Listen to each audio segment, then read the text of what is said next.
Good evening. Dignitaries on the dais, all my colleagues from the industry all across. I'll be sharing my experience of the newly commissioned plant. Marwar Mundwa, it was basically a long-term project which finally came up somewhere in September. And last couple of months we had been able to commission up or sum up the whole things in a very perfect manner. In fact, we have reached the the required norms quite early. So I'll just talk about what were the challenges when we started. In fact, this was one of the first plant in Nagaur which came up, a cement plant which came up in Nagaur. And the first challenge what we had was scarcity of water. There's no perennial river in that area, no canal. Even the area where we are, it's a dark zone. We cannot take out water from the ground. So the option what we had was there was a lignite mines of RSMM, which is around 40 kilometers from our side.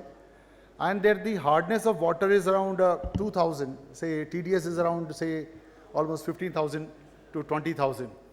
So we desalinated the water, we brought it down that water from Matasuk mines to almost 40 kilometers down the line to our plant, so that we are able to sustain the plant operations. That was the first challenge when we were trying to put up the plant. Then the raw meal what we have, this area was under sea for quite long, and there's abundance of chloride in the deposit. So in a normal cement process, chloride and sulfur, they create a lot of issues in the process. So we went, because there was also a thought that time which was going on was we'll go for some AFR, alternate fuels. So in that case, we went for a chlorine bypass. Chlorine bypass will help us break the cycle of the chlorine in the system, in the process. Another major issue what we faced was when we started the plant, the high cost of coal at that point of time, and even now, that became a challenge to us. We need to be competitive in the market. We need to explore all the possibilities. We need to explore every opportunity which is available in the market. We tried, we started with Indian coal, we went to Australian coal, we got some Indonesian coal, we started using lignite. Lignite had been used in cement industry, but mainly for the CPP. Here we started using almost 50% of lignite in my pre-calciner. So that was again a big challenge, and the team over there, we had a lot of trial and error sort of things in the initial phase, and then we were able to stabilize on that. Since the coal cost is very high, we are going to install a AFR platform, and we have a very ambitious plan of replacing coal or the thermal energy by the waste. That is almost 30% of my coal will be replaced by waste generation, waste generated by various industries. I think Mr. Patil Saab, he had expressed those things while he was talking, and that is one, a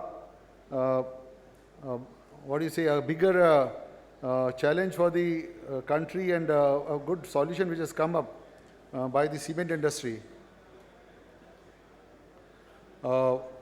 This waste heat recovery, this my AFR will come up somewhere in the next 5 to 6 months. We are getting ready for it, and also we are exploring every opportunity from where we can get the waste and we can reuse this waste in terms of fuel in the industry.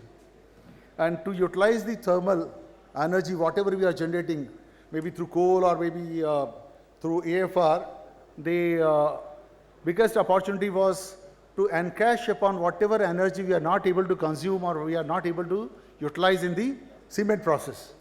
And that is where the waste heat recovery system had come up. We have got two streams. One is in the preheater, where the preheating of the raw meal is done, and then it is the cooler side where the final clinker comes up. And we are utilizing both these streams, and will be making almost 15 megawatt of power generation from our waste heat recovery system. My total requirement of the plant is around 40 megawatt, out of which 15 megawatt will be coming from this waste heat recovery system. Mineral conservation has been one of the key focus area for us, and personally, me being from a mining background, we ensured a very elaborate system in terms of utilizing the reserves what we have, using the mineral what we have. We basically went for softwares which are available, and we carried out the block modeling for the mineral available, and sectored them in the way, and we scheduled them for the entire life of the mines. Now there is a scheduler again through some certain softwares, and those schedulers are being used to process my requirements for the plant. And apart from that, we also have a online analyzer, so which gives on every minute, it analyzes almost 48 readings, and it gives me exactly what is happening, what is the mineral which is passing through that belt. So that gives me the exact status of the mineral which is going to the plant, quality which is going to the plant, pile which I am making, and whatever the corrections required, those corrections can be immediately done by us. So in that case, what happens is that my error margins we can reduce to almost negligible levels.